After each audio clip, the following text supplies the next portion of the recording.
Reading for November 2nd, Science of Mind, A Philosophy, a Faith, a Way of Life by Ernest Holmes. Reading from page 308, paragraph 1, through page 309, paragraph 4, using inclusive language. Spirituality is natural goodness. God is not a person. Creator is a presence personified in us. Spirituality is not a thing. It is the atmosphere of the divine's presence, goodness, truth, and beauty. Religion is a life, a living. If we could forget that philosophy is profound, that religion is spiritual, and life serious, all of which may be true, but if we could forget all these things and approach reality as normally as we go about our daily affairs, we would be better off. If there is one thing we should learn, it is that spiritual treatment must not be confused with mental concentration. A treatment is an active thing. If we are going to treat by a technique, by a method of procedure, if we are going to treat by a mental process, if we are going to reduce spiritual treatment to a mental science, then there is a method, a technique, and a procedure in mental treatment.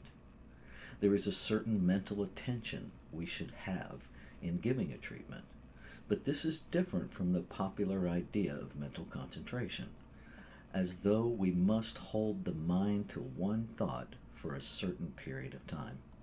Start with this simple proposition.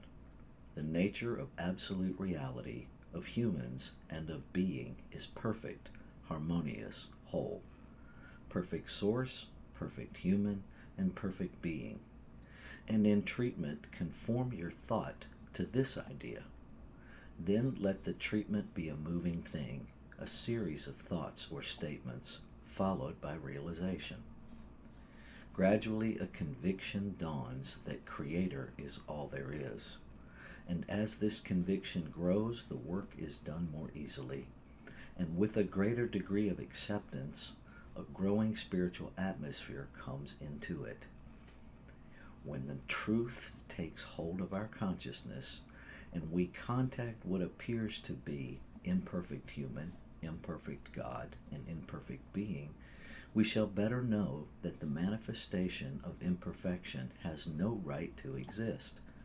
In actual practice, this becomes a series of statements, arguments perhaps, but a series of statements which finally culminate in the mental evidence being in favor of perfect God, perfect human, and perfect being. The way to learn how to treat is to treat. At first, one has the feeling of treating, of wondering if anything is really happening, until they finally realize that this apparent nothingness with which they deal is the only ultimate something of which tangible things can be made.